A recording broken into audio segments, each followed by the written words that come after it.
So let me give you all a bit of history about Black Lives Matter. So Black Lives Matter was started in response to the non-acquittal of the death of Trayvon Martin at the hands of George Zimmerman in 2012. Every time I get the story, I have to talk about Black death. I have to begin the conversation talking about somebody who looked like me, probably sound like me, probably about my height and build.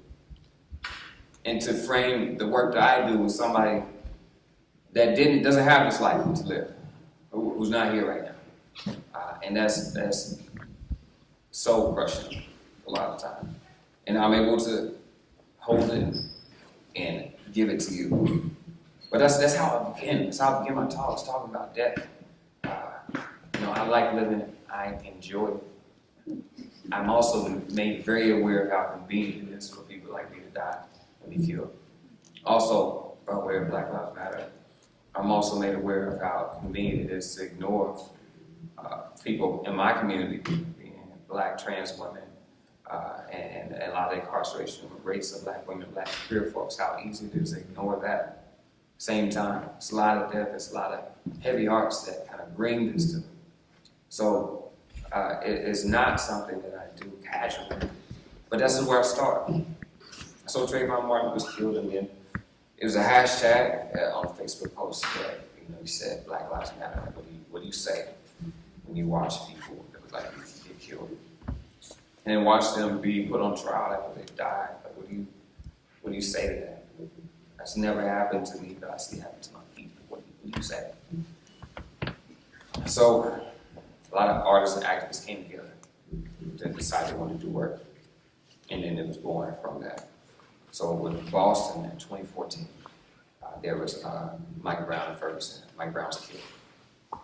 And there was a call put out for a lot of activists, organizers to come down here. And then there was a bus that came from Boston, went down, did work, and came back. And upon coming back, became a chapter of Black Lives Matter. So Black Lives Matter Boston started in 2014. And I came the year after that, and then I've been doing it ever since.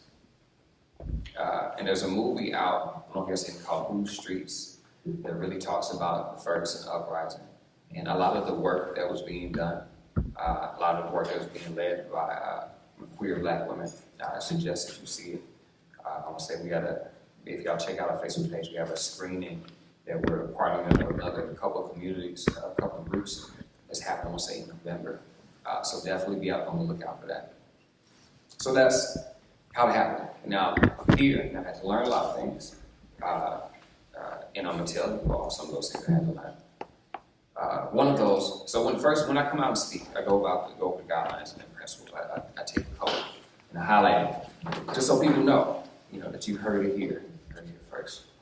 One of those is that I start with saying that Black Lives Matter is queer and transgender affirming. It's one of the first things that I have to say.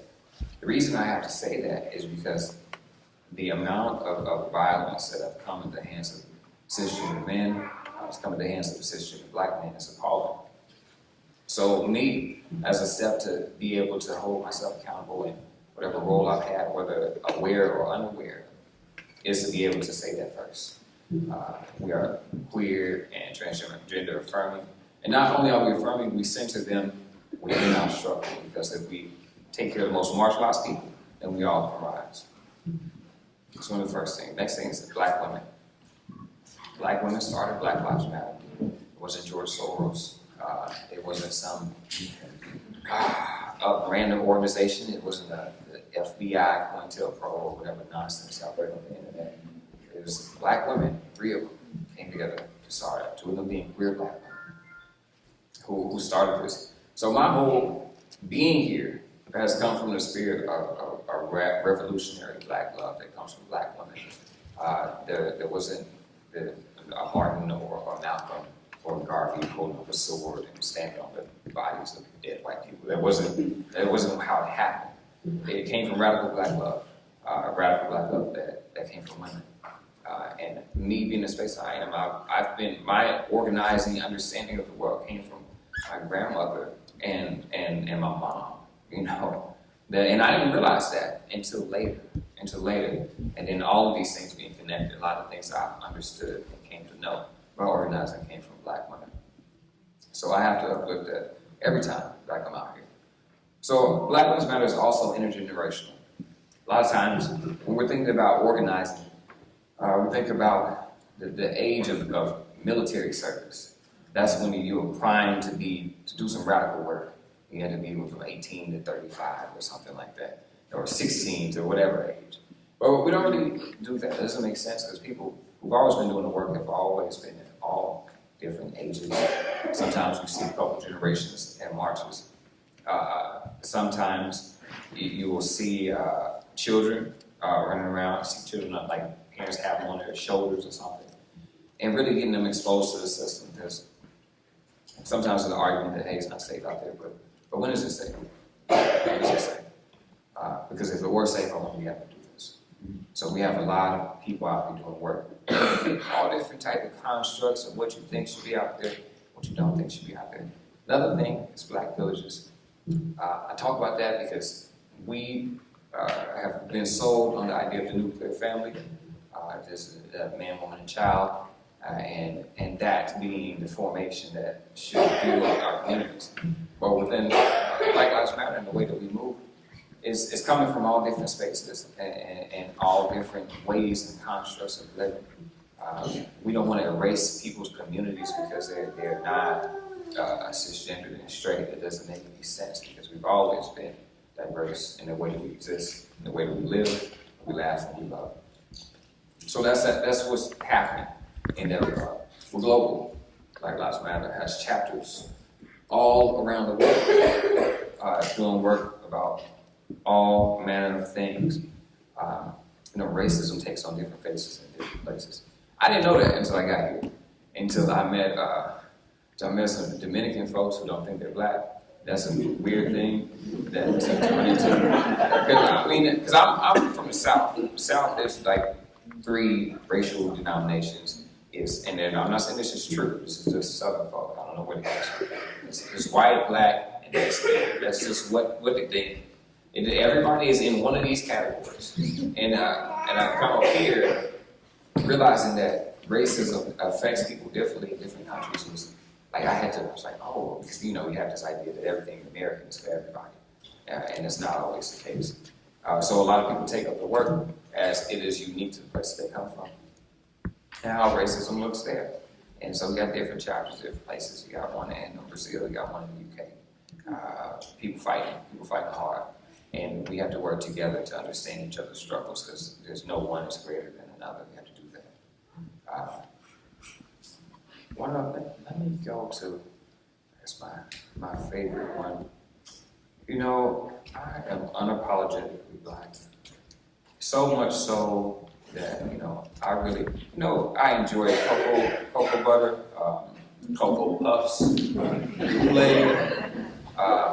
Chicken is delicious. I don't care who's eating it. It's chicken. I even like everything about my Blackness. Even being ashy, white folks don't get ashy. I get ashy, and I have to, have to use some Vaseline and lotion. I enjoy Black TV shows like Blackish and Martin. I enjoy the one that came on HBO. Insecure. That is everything to me. I love everything Black about me. Also, with all the Blackness that I love, I never feel like I have to apologize for it. And I won't. And that's one thing that we've had to learn by way of the American dialectic of racism, that you must always be rescinding your Blackness for some reason. You must be trying to take it back, make sure people feel comfortable in your presence. It's one of those norms of white supremacy and racism that we just become accustomed to, along with many others. But that's one of them. But I'm not going to do that for y'all because, I want y'all to know me for me. And even if I didn't, I'll say the same shit. If there's kids here, I'm going to curse a couple times. I just want you to know a few times it's going to happen. I'm going to try to curtail it, but it's most likely going to happen, so just be ready.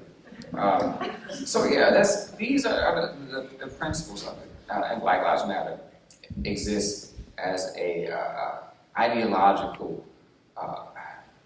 defense against the constant invalidation and threat of white supremacy and racism. We have to be this way, political and ideological. Because, I mean, how do you look at something like state violence? So we know about police brutality, but do we think about underfunded schools? Do we think about a lot of the work that Monica Kenny Grant, person who led the White Supremacy March, talked about the underreporting of violence within the city to boost the city's narrative of being safe, city meaning Boston? Do we think about what it means when we're using black bodies, and this is a lot of stuff on the website as bargaining chips for war? Do we think about that? Or do we think about these segregated ghettos that we've been put in by way of the freeways that they may run through? Do we think about that when we talk about the violence that happens towards black communities? Is that something that we feel is important enough to be able to put in our narrative? I feel it's important enough to put in my narrative, so I come out here and do this type of work. But I also do a lot of other things to be able to support it and buffer the things I care about, things that are important to me. So the day and age that we're in now, before last February, Trump got elected. Henceforth after this, I'll be referencing him as 45. So if you're confused, 45 is Trump equals 45.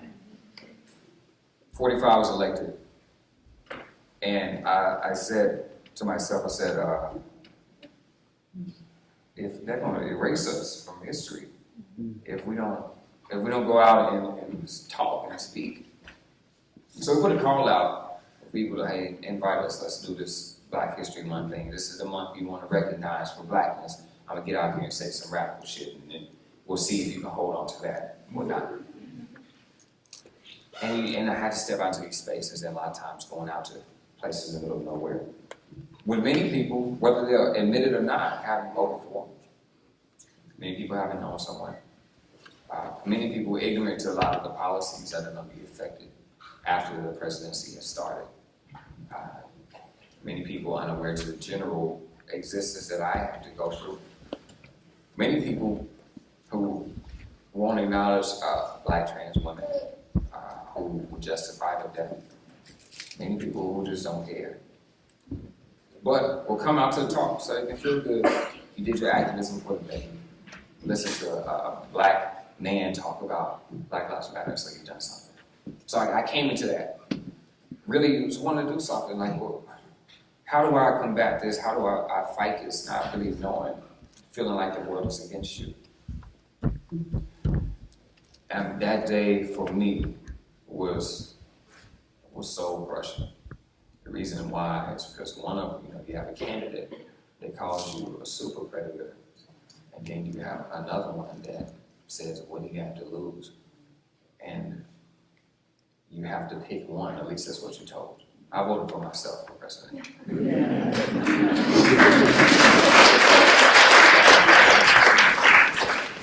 But still having to engage in like your civic right and responsibility as to not disrespect the people who came before you and had to fight for you to get that.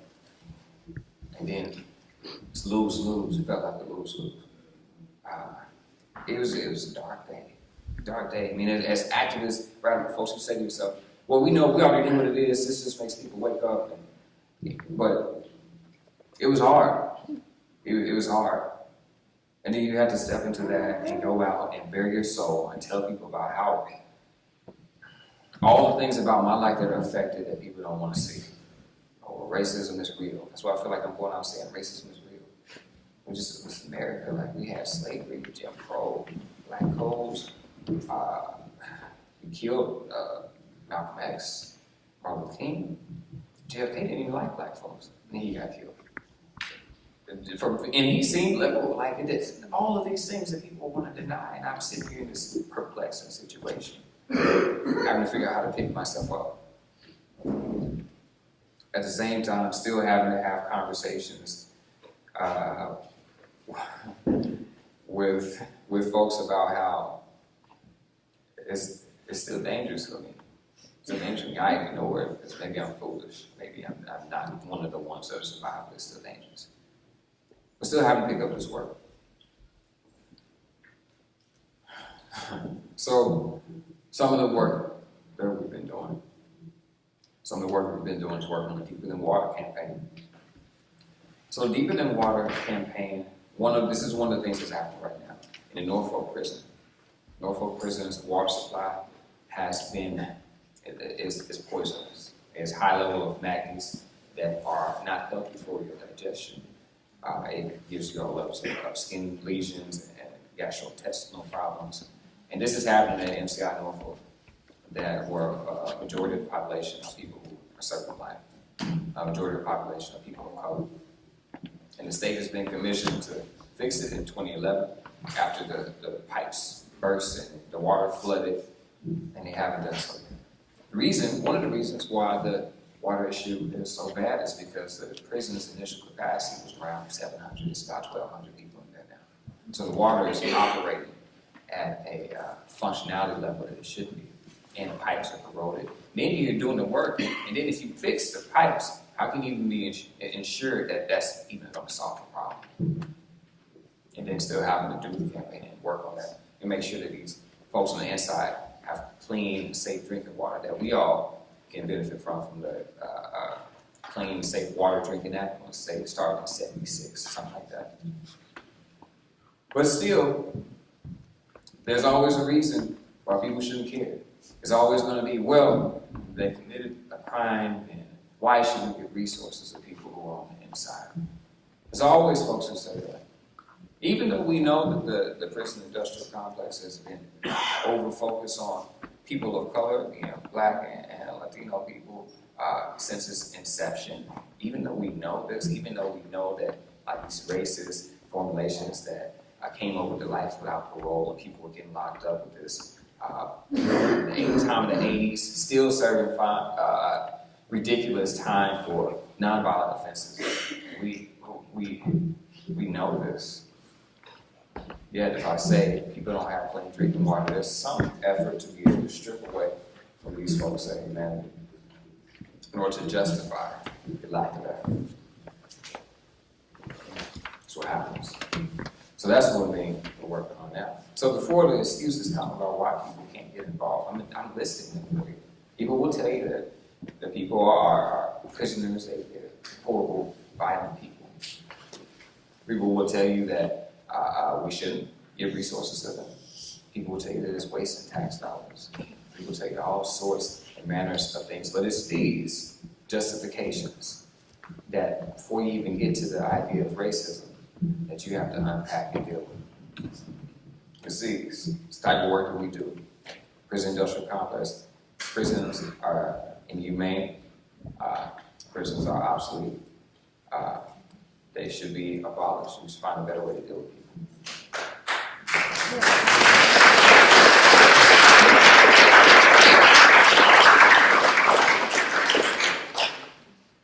It's one way. So leave with that. We're going to come back to that. Let me tell you about my growth edge as it came to intersectionality.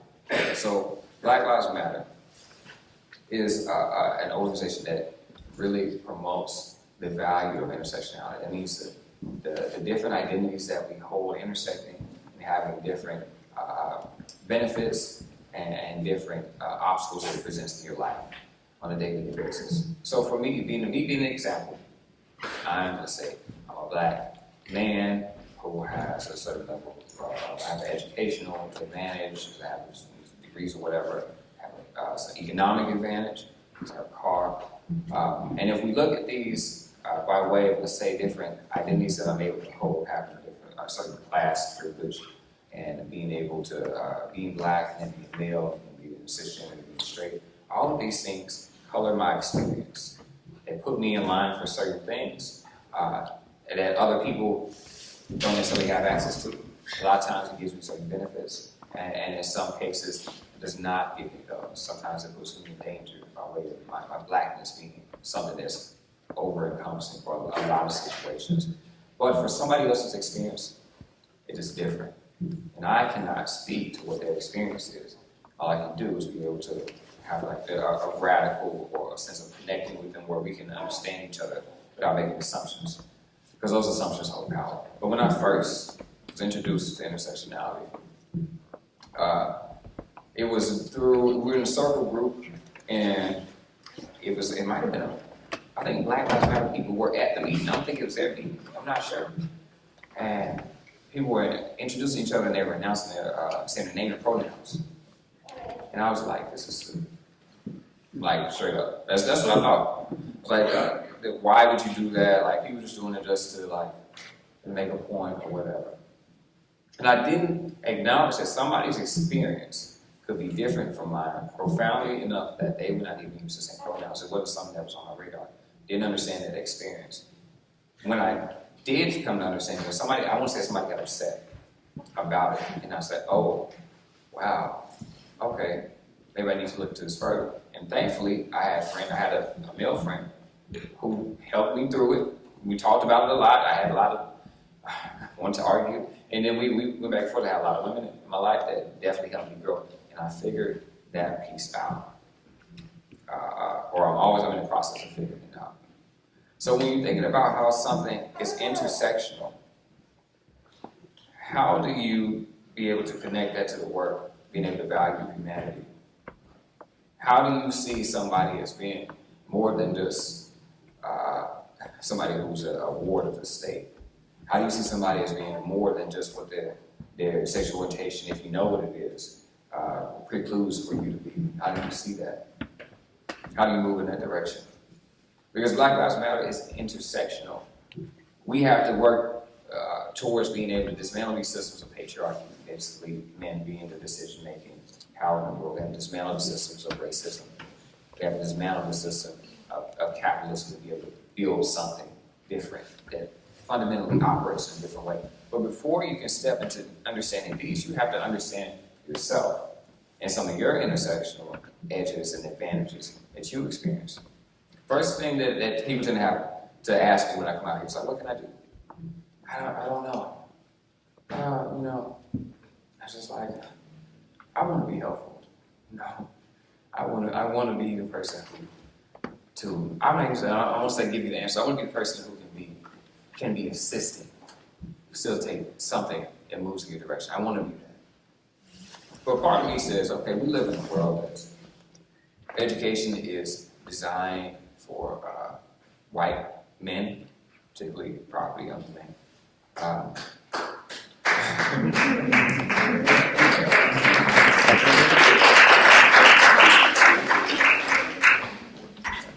Yeah, it's designed for white men, and the methods and manners of understanding and thinking critically. A lot of it is legacies of like Aristotelian logic and perspective that was by white men. And for the purpose of kind of distinguishing themselves from surrounding groups and Protestants. There's a lot of the intellectual thought and ideas very Eurocentric. So helping people unpack that can feel like a lot. It is a lot. Not just feel like a lot. It's a lot. And so you come here, you come to these places, and people are like, well, what can I do? I was like, well, we did have slavery. We can barely keep slavery in the educational books. You know what I mean? You know how many people read these books and don't say shit? How many kids go to school and have the history books that don't say anything about the legacy of slavery? They say that indigenous folks gave away their land. I would say even in the gender piece, and women didn't have to fight for the right to vote. Like these same things. This is the education that we learn, and then I come here and I'm charged with solving. That's what I feel like. Hey, Martin, tell me, what is the all solution to white people being better?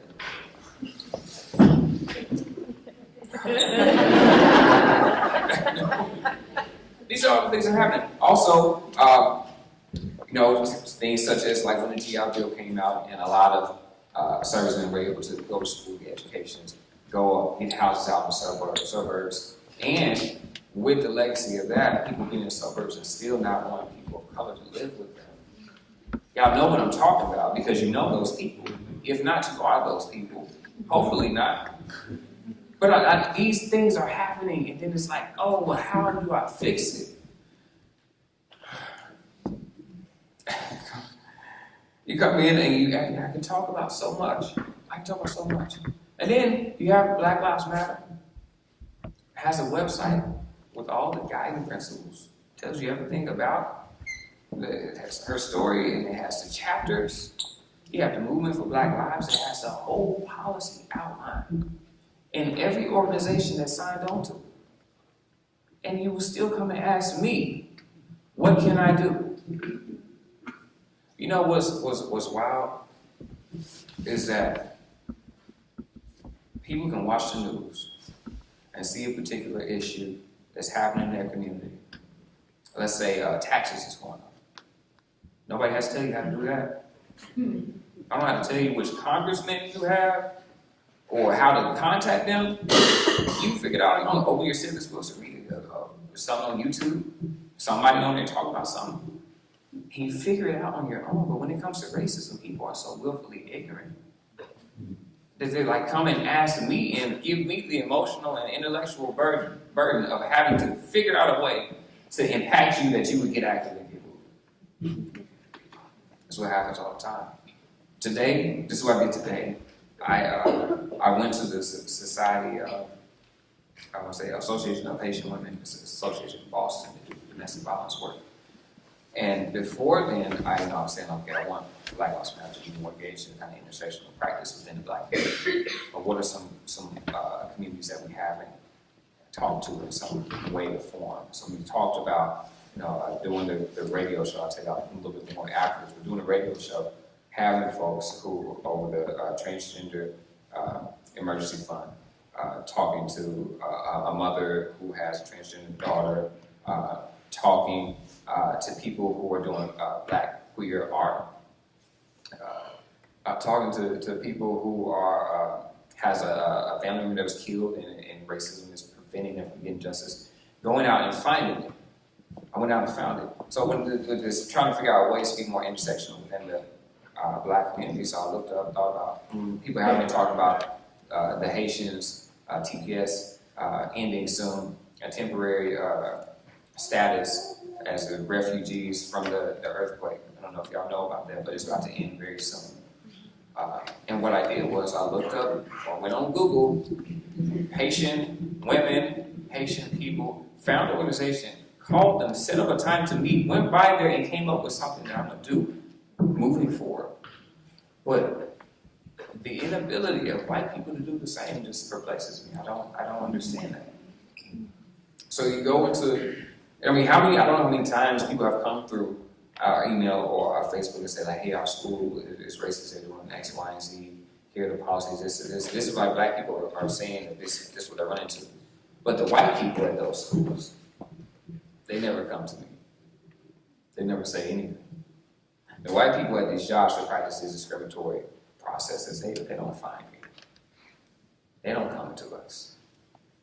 Or there's these activities that are not accessible. Those people aren't here. They don't want to know. I just need you to answer the big questions. What is the meaning of life? What can white people do about racism?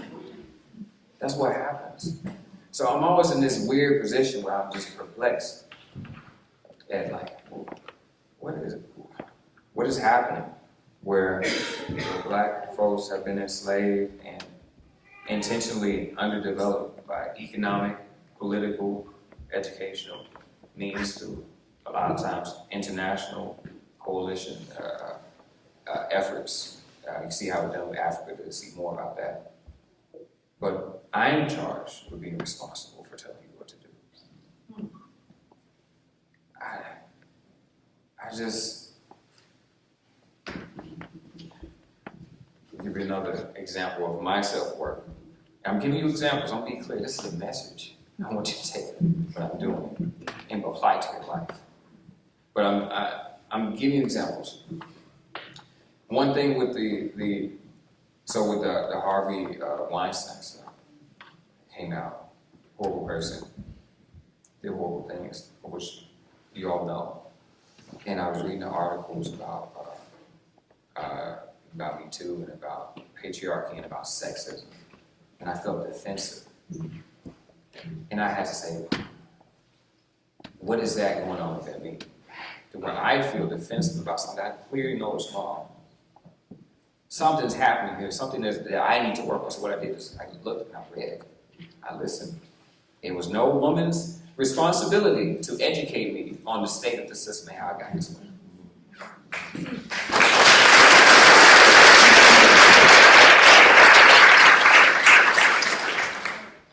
Because I recognize there's something wrong in myself, that somehow I'm getting a reaction. You know, this is wrong. Some reaction happening here. And I think that is what propelled me to be able to do that work, to be able to link with other people within the community that do a lot of these deconstructing this patriarchal norms and these kind of negative things that happen with men, to figure out how we can be better. These are men that we talk to. These are men that I'm surrounding myself with. And I've done that work. I'm doing that work in the process of. But what I find is when we talk about racism, it's so deeply undergirded. There's so much to lose that people want to hold on to. I'll talk about the legacies of slavery. When, I don't know if y'all knew this, but when black people, some of the older folks, when black people were, I want to say in different, I would say out of late 60s, 50s, 40s, black folks couldn't make eye contact. White folks walking on the sidewalk and had to walk on a different side, say side towards the street, if on the sidewalk at all. We have integrations. Schools start moving out to the suburbs, forming their own districts. Come to the point where in the 70s, yeah, Metco happens out of Boston.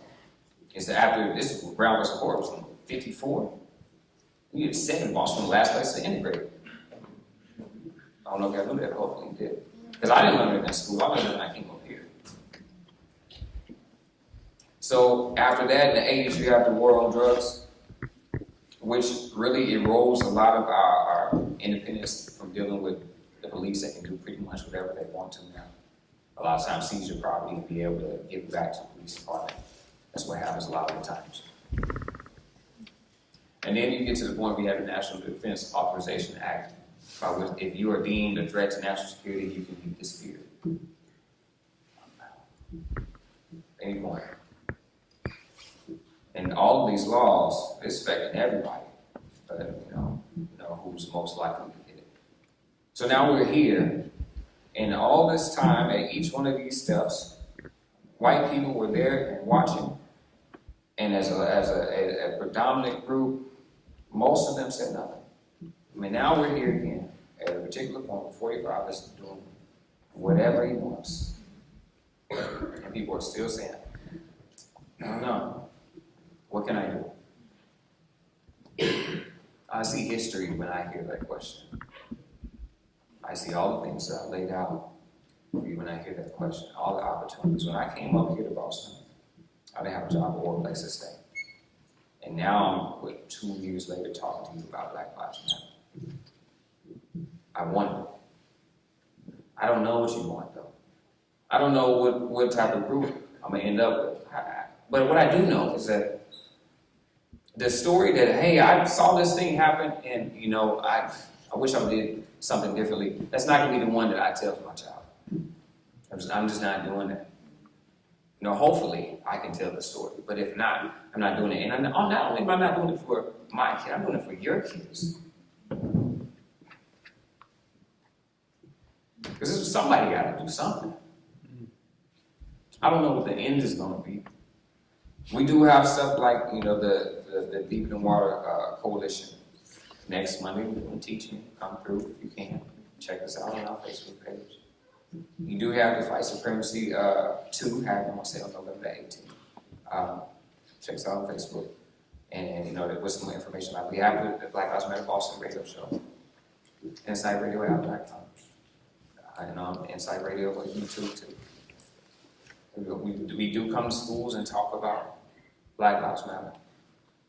We do all this work and we pick up all these things. We did help out with Associate at Latina and Puerto Rico Drive and still involved with all this work. But if you do nothing, if you're waiting for instruction, you're gonna miss it. You know, with my friends who are activists, it's like, you know, sometimes activists are like a surly group of motherfuckers. just I don't know if you know any, just difficult. For just everything's a cause, you know. And I was thinking one day, I was like, man, half these people were like, I wouldn't even hang out with them. But you know, if I got arrested, they're exactly the folks I would call. Exactly.